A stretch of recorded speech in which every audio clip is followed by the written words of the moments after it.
Hello and welcome to This Week at the Movies. I'm Matt, And I'm Eric. and this week we're looking at artificial intelligence and the way that we have to fight it. This week's film is The Creator, an original science fiction film that opened here at the end of September, starring John David Washington, who's pictured there, Allison Janney, and Gemma Chan, who are not pictured, who comes from director Gareth Edwards. We will talk about a few of his films as we move forward. But, humanity, an alternate reality where humanity has ingratiated artificial intelligence because they clearly don't have the Terminator franchise and are not aware of what Skynet They is don't plotting. though. They don't. Yeah. Because it was in the 50s that they or the 40s or what. This is the Never least happened. accurate 70s period piece movie ever. Well, you didn't see it set in 2085. What? No, it's set in Yeah, 1970. no, it was like 20. Actually, it's 2065. It says when they're about to attack at the beginning, 2065, New South Asia. Okay. Neat. Yeah, so it's supposed to be slightly ahead of where we are, even though a lot of that going backward made it look like they started ingratiating it in the 50s. So basically, if you track the timeline back, so it's right before they attack. At the beginning, the kind of opening attack sequence, it flashes a small 2065 New South Asia. It's set in the year 2070, but it's set. I could have Yeah. sworn that they said the bomb went off. It went off 15 years prior Yeah, to the so event of the movie, 2055. correct? Okay. I know it All kind of right. changes your. I was trying to get a feel for the timing, and then they dropped that 2065, and I was like, all right, well, I guess Kind of a we're going to bummer the because I was future. so into the alternate time history. Oh well, cool. Well, basically, the setup for this, as you get in the beginning, is AI had become a part of everyday life until a nuclear warhead was set off in the middle of downtown Los Angeles. That will ruin your day, your year, your month, your week. But then you'll be over it. The Rembrandts would have to sing a whole new song about it. But it was a very timely reference. Yeah, it was good.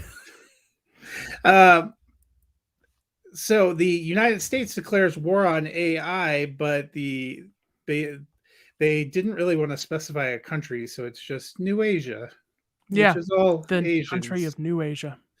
Have embraced AI and are living in peace with it. So we keep attacking it. We built a big spaceship kind of thing that helps us win the war. They don't really explain a lot about the creation of that or what it does or what those light things were doing or how it all works. But, at the beginning, there's not a lot of explanation. This one really I think it's going to rest a little bit, at least it did for me, on how you invest in the characters and how you invest in where they go in the third act. But I know, Eric, you had questions.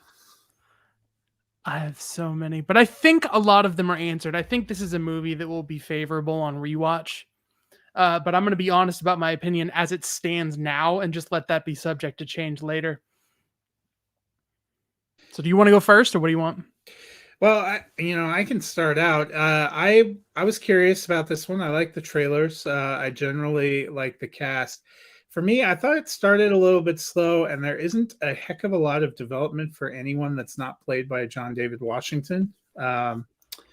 His character gets backstory, gets some sense of motivation. He starts out with a certain set of prosthetics that we only loosely ever get an answer to what that, and loosely getting answers to things is what you're going to have to settle for here. That's the theme of the movie. You drop into a pretty, it would be like if J.R. Tolkien started Lord of the Rings and didn't ever once bother to tell you what the F a Hobbit was. That's kind of how I felt during parts of this movie. There are things that happen, at the beginning, they flash you a few things about what this term Nirmata means. They have some different subtitles they drop in the middle to divide up sections of the film, but there's not a lot of explanation for anything or how characters got to be. Even his friend Drew, who goes from being a US covert operative who's going on raids to somehow building AI machines in Asia and has a sex robot is the best way to describe it, not to ruin your day if you're watching it. But somehow the it had a beautiful look.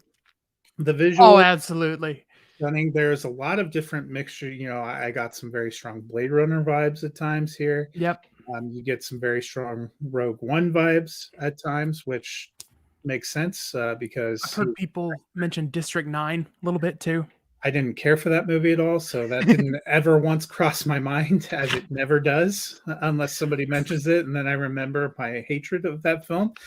So thanks, Eric. I was having a good day. Broncos finally won. You had to throw District 9 out there. It's like the hand grenade in the salad. But the strong visuals, I really enjoyed John David Washington. I liked the young girl, and there was enough for me in the third act of emotional resonance that I ended up giving it, a thumb up. I didn't think it was as great as it could be. I did agree with people who said you would be good off seeing it on the big screen just because some of the visual shots and some of the scope of what they're able to do is fairly stunning. Yeah. I guess my only issue is that I couldn't pick one single sequence or special individual thing. It's just the movie is altogether one of the most visually spectacular movies I've seen in years. And so there's no denying the craft and the direction that pulls some real emotion out of what right now feels to me like a script that dragged the movie down so hard I gave it a thumbs down. And I would have to walk through piece by piece a bunch of things that probably someone more, like quicker on a first viewing would be able to pick up that I wouldn't be able to pick up. But for example, Nirmata, creator, right? Is that the creator of AI? Because if so, was her father the original? I mean, that's one? what they were kind of saying is the creator of AI, and that her father kind of. He would be generations too late. Well, it depends. So you're right. That opening looks like it's the 1950s, but based on everything else, they could easily be saying that's like the 90s. The 2050s or the 90s or something like that. Yeah. 90s or the 2010s or. Well, you kind of have to accept that it had to be if that's the case. And that being said, like, what does that mean she becomes when he passes? Is it a mystical quality to that title that she becomes Nirmata? It And so seems like that title was something that was bestowed by the sentient AI. Yeah, it does, but also okay, here's the thing. Here's the thing structurally about the movie to me is it's another movie that this is something I hear a lot of people like disagree with me on, and that's fine. But I don't think all movies justify non-linear storytelling. And I think this one, the non-linear storytelling comes across as somebody being like, and then someone got blown up. I forgot to tell you, they're in love. So they got blown up and that really hurt their feelings. And then so-and-so actually might still be alive. Oh, I forgot to tell you, her father is Nirmata. Like the whole movie, it feels more like somebody being like, and this happened, and this is what you should feel afterwards. And there was enough that like you said, John David Washington, this is actually the first time after Malcolm and Marie and Tenet and just like the couple of things that I've seen him in, this is the first time that he talked and I was like, whoa, I heard Denzel Washington's voice. Like that really caught me off guard. But it's kind of like Russell Wyatt in Overlord. Like Wyatt Russell, not Russell Wyatt. Wyatt Russell never usually seems like Kurt Russell. But in Overlord, he is clearly playing up to being like his father. And I felt we got a little bit of that in this. A little bit of familiarity. I loved Ken Watanabe. I loved Gemma Chan for what we got of her, even though she's a character that's like pieced together. And Madeline Voiles I thought was adorable. Enough to earn the emotions of what was going on. So there are just all these little spots and all these little enjoyable things, but the whole thing is fractured and broken. And then I constantly have questions. Like the whole time, of course, I texted you, how did Maya survived the explosion, and you kind of explained to me, yes, so the explosion that went off would have blasted people into the water.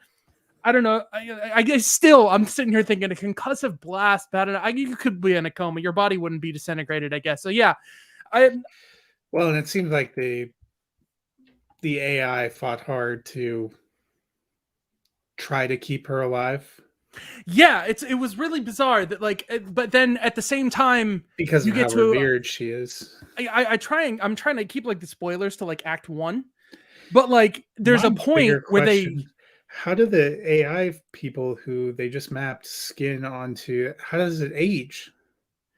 okay. Like Okay. there are other threads you can't pick up, and they talk Just about Terminator. the little tiny girl aging and growing, and I'm like, Yeah, just how? Terminator. You know, Just and how are they it's organic eating? material on top, so just pretend it ages like organic material. That's what they did in Terminator. That's all I'm gonna do, because you have to. It's a movie that like begs you to sort of accept things and move on. Because, for example, this whole conceptual war from the beginning, my thing at first was the movie's not over. Why would the U.S. just stop after AI successfully starts fighting back for the first time in 15 years? Why wouldn't they just build another ship and keep fighting? Like, that's not a victory. But then I was like, wait, no, because can you imagine a full decade of absolutely nothing but a defensive response from the enemy, and you're still trying to justify as a country putting all your resources into this? I think we would end up with one big doom ship weapon and put all of our resources on that, and then we lost it. So Well, and their big theory was if we blew it up and then had the advantage and didn't press it, that we would change everyone's hearts and minds. Fortunately, this movie ended before they had to really explore.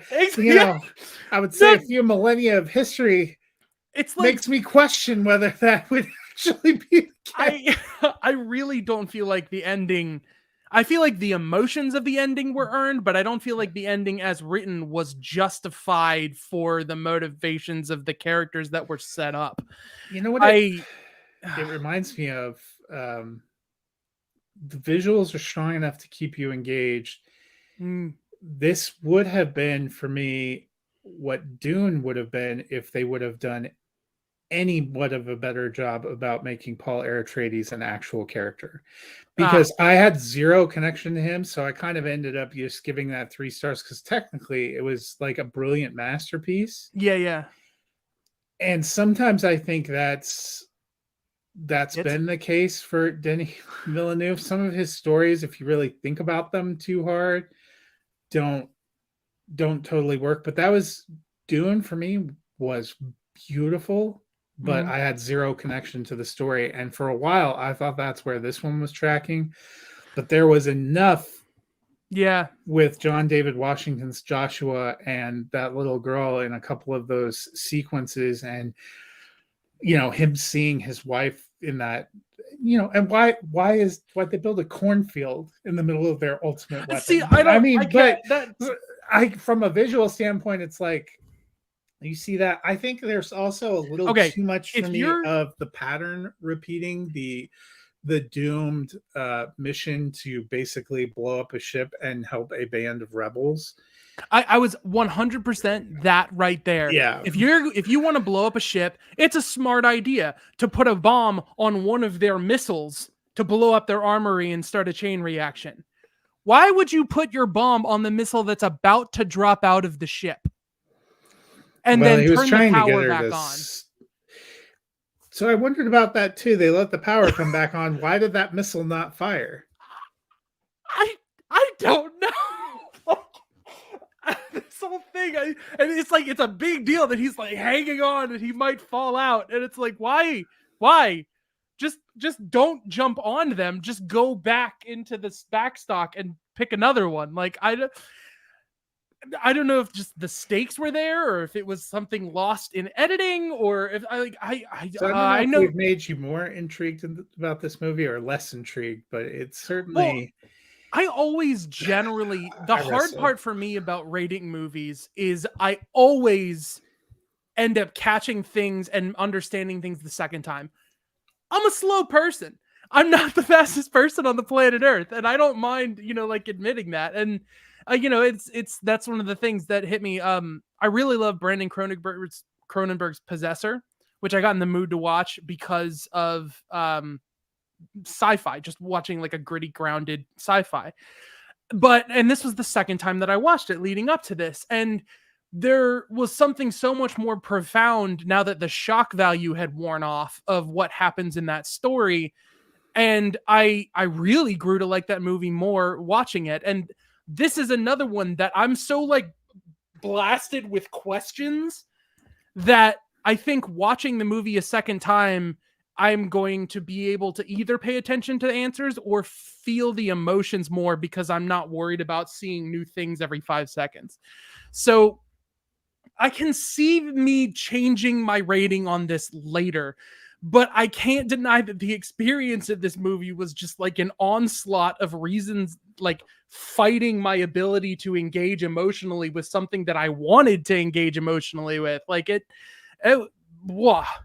There's this one scene where an AI guy is like dead and they have like this little thing that can bring him back to life for like a few seconds. And it was so human and so messed up that the guy's panicking, like, I only have a few seconds of life and he wants to know these things, and they're trying to just get some information out of him, but they don't have time to explain to him that they don't have time. And that was so intense and so specific and so interesting, and it was gone like that, and I have no idea how it works. And that's usually a sign for me that I'm going to end up really liking something about that scene that clicks into something later in the movie that I just didn't pick up on the first time. I'm just going to say Dungeons and Dragons did it better. Yeah, well, they had clear rules. They had this clear line between like what a zombie is versus what people are. And here this movie sort of demands that you just embrace and accept that AI, there's no question of its value as life just as much as human life. And they even make a parallel of the Neanderthal to our species and how, we obliterated them and that's why we survived. And so there's that same question humans always have is like, if AI hits a singularity, is it going to just be the next step in evolution and we're going to disappear? This movie didn't care about that. It was just like, life is life, and you're going to feel the same when this guy's love/sex robot dies as you're going to when another human dies. It's the same thing. Well, and I'm somewhere like, in the middle too, they kind of toss out the idea that AI isn't even the one that set off the nuclear bomb, that it was human error, but they decided to blame on the robots. And you're like, hey, okay, where's that thread that we're going to go back to pull on? Because don't introduce something like that in the third act and then just throw it away. Right. So since we're bringing that up, that means literally in the entire 15 years, these AI literally had no motivation to be engaged in a war. There's not a single retaliation. There's not a single, we're defending ourselves, so we're going to take offense to defend ourselves. So how are you sustaining a war for 15 years? It's so weird. It's so weird. My guess would be they were trying to draw a parallel to the actual very long-term war we were in. Well, I get the idea, but that's not the kind of thing you can just toss in like that and not have it be another part of, again, like a second viewing thing. We know in the real world that war is profitable and there's a lot of controversy around that. And we know that in the mythology of this movie, AI was obliterated everywhere except for New Asia almost immediately. And so there's a huge... but not really, because that's the other thing. When you get up onto the secret government ship, they're experimenting with building their own people. So you keep revealing more things I don't want to talk about because I don't want like the ending. Oh, the ending when he's with her. I'm just like, this feels so sweet. What the hell is the reason for that? What are we doing? Like, oh gosh. Yeah. it's fair to ask some of these questions for which we'll get no answers. But so, I at some point, if you've ever seen The Leftovers, um, at some point you could really ponder a lot of questions and really ask a lot of things, or you can just accept for what it is. And there's a reason after his experience on Lost that Damon Lindelof for The Leftovers played an opening theme song that basically said, "Let the mystery be." Hmm. They literally sing those words to you, like, there's a mystery here, let it be. So at some point, that's kind of where I was like, this is a profoundly interesting visual film. I got a few lovely emotional beats. There's a redemption arc for Joshua. There's sort of a touching moment where he makes out with a robot because it's now carrying the Yep, it's doing what thoughts it's of his doing. wife, which That's- I honestly, for a while, I thought he was going to plug that into the little girl, and that was what was going to help her achieve, because they kept saying she hadn't achieved all she was meant to be, and that's what she needed to be able to be successful. And I thought, he's going to put, Oh, but just the it, but implications that a you human know, being's soul can be quantified in a memory stick. Like, well, there's a whole bunch of different weird things here, because when you're talking about the nature of the soul and it being able to be created, would think that you'd put it on a certain view, worldview. But then they kept coming back to the Judeo-Christian concept of heaven, which would make you think they were on a different conceptual worldview. So again, at some point in time, you either let gotta let the the mystery be. contradictions flow. It reminds me almost of latter seasons of Westworld, where you were like, I am sure Oh, that they have a very strong feeling for the theology or the government world statement that they're trying to make, but boy, does it not come through. And I you asked either am too much, interested Westworld. in these characters or I'm not. And at some point, I'm just not. You asked But too much and gave too little, Westworld.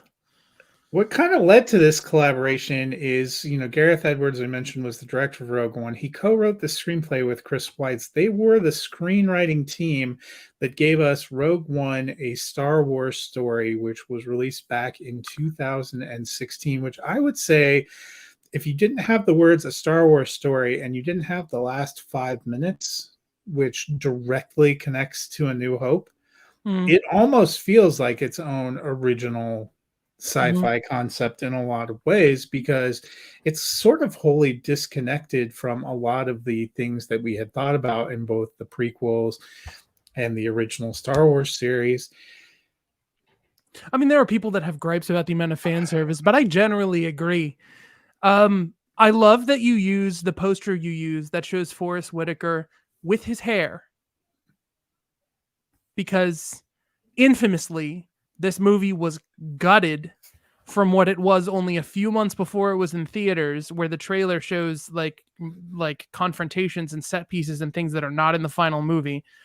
And I had the same sort of problem that I had with Godzilla 2014, Rogue One, and now The Creator, which is you keep directing these actors very well to make me care about them emotionally, and then the emotional things that happen to them don't feel like they're given enough space to breathe, or that they make sense, or I there are few deaths in the entirety of Star Wars canon that I cared less about than Mads Mikkelsen's Jyn Erso's father.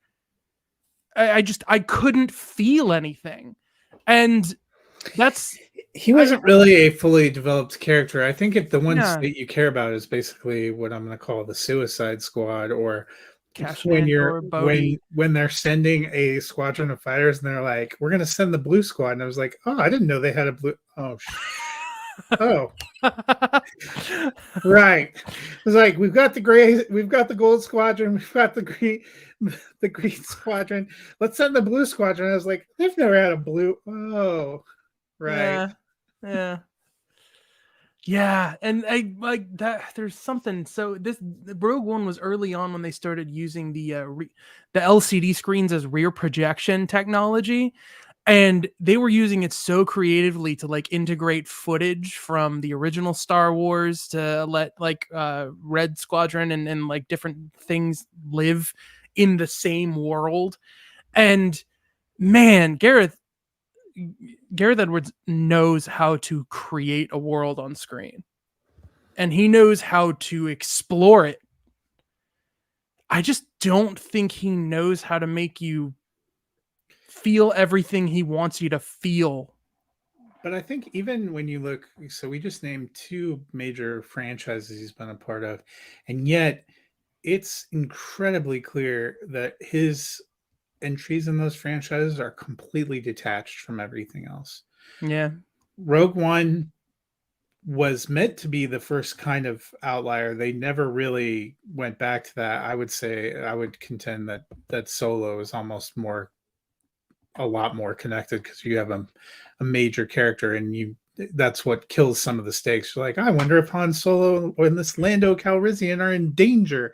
No, Oh, you this never thing's wonder called the that. Kessel Run. I wonder what happens. Yeah. Oh, they're going to do some kind of a Kessel Run. I wonder if they can get that done in 12 parsecs. But Rogue One does, for the most part, feel completely detached. It answers the question of how did they get the plans for the Yeah. Death Star, but that wasn't really a question that ever mattered that much to your enjoyment of watching the original Star Wars films. Mm. And you mentioned his Godzilla. That was the first of it's still considered part of the modern launch of the Monsterverse. Really none of the same characters, completely detached, whereas Godzilla, Gods, Monsters, Kong, Skull Island, Godzilla versus Kong, they all have common characters and threads and things that are hooked together. That first one just kind of hangs out there. It was an awkward time of, having just seen Elizabeth Olsen and Aaron Taylor Johnson playing brother and sister, brother and now sister. seeing them as husband and wife, and you're like, not ready for this turn. Again, I can't feel anything. Yeah. I can feel Bryan Cranston, but I mean, like, how much of that is Bryan Cranston? Like, and oh man, he made Godzilla. There are two fascinating films that are part of major franchises that feel kind of totally disconnected, but have some fascinating visuals. And I wonder if that's just where we're going to be. Like, the creator, fortunately, isn't trying to attach to anything else, but in some ways, you probably are more able to look past those disconnects of world building in Rogue One and in Godzilla, because you have we know those worlds have already been built by someone else, where you get to the creator and nobody else built your world. So you don't have to worry about connecting back to anything, except for nobody really understands when you drop us right in the middle. Yeah, I really want to see his first film, Monsters, because it's humans on Earth with a supernatural element. It's the most grounded it could be, but it's also, I believe, a found footage entry. So again, the emotional and dramatic stakes of like a theatrical production aren't going to necessarily be there. But like, I'm so curious about him getting to continue to do these disconnected projects.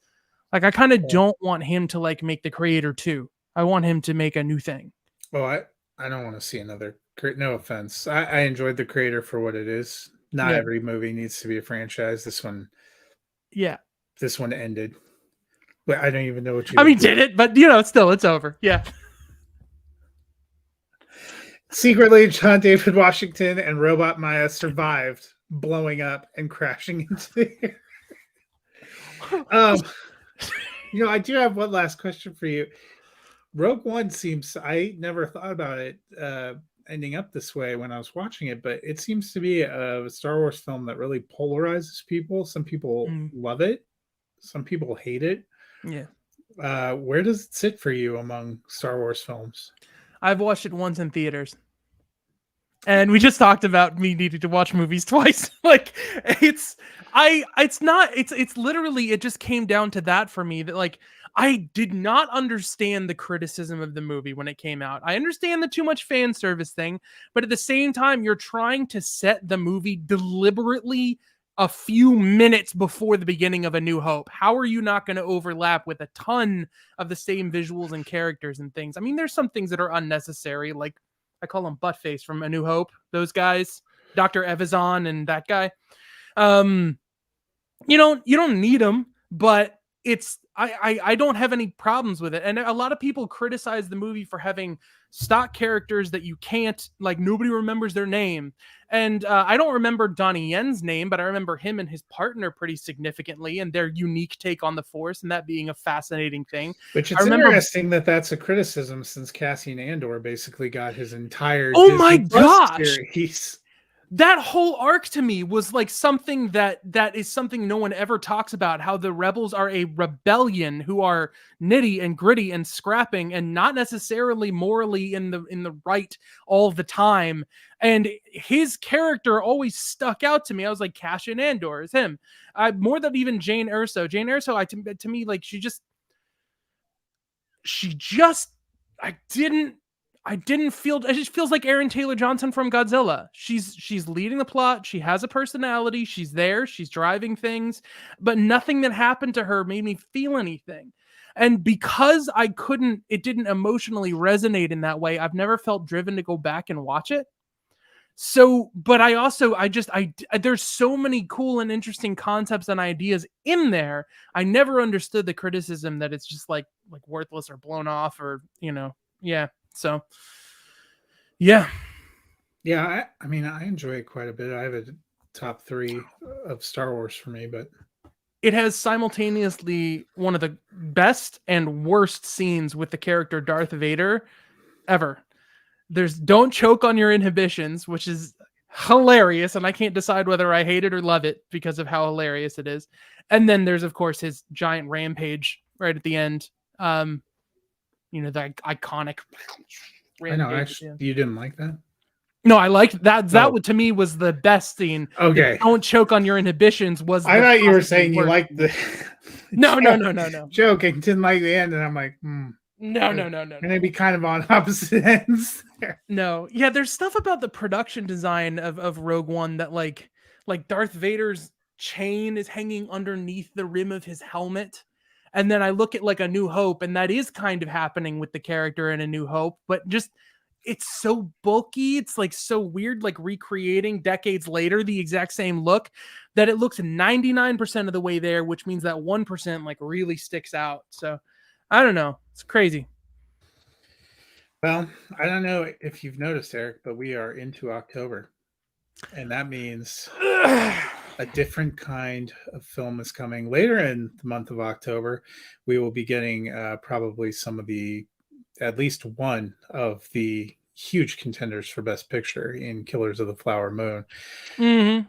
But for the first Friday of October, we're revisiting classic horror that just turned 50 years old this year in The Exorcist. The Exorcist Believer is what comes out next. Knock up on me. I don't want to. Okay, that's what comes out next week. Is actually meant to be something of a direct sequel, which you would certainly gather seeing Ellen Burstyn. So I'll be curious to see what they do 50 years later. I already have my ticket for Thursday night, so I might be 72 hours without sleep by the time I see you on Sunday. So, my wife was pretty clear early on that was not one of the ones she would be seeing with me. Oh, good, awesome. Yeah, no, I plan on rewatching The Exorcist before I go see it, and so, but I always usually end up watching the director's cut because it has a couple of scenes I like, but it also has a couple things I don't like. It's really weird. There'll be plenty to talk about then. We just know that this week the power of Christ compels you. Watch those films. Hopefully people like heaven, like the creator, like hopefully people have seen The Exorcist and know that. Have you never seen The Exorcist? Oh, of course I have, but Oh. I'm saying like also if you've seen anything that ever references The Exorcist, you know that reference. If you've seen This Is the End from Seth Rogen and Evan Goldberg, it's like a whole scene dedicated to it. I love that. Well, uh, we'll have to see if how we're feeling about revisiting The Exorcist 50 years later. Exorcism films are either a delight or really bad. There seems to be no in between. So we will see how it goes next week. Until then, we will see you at the movies.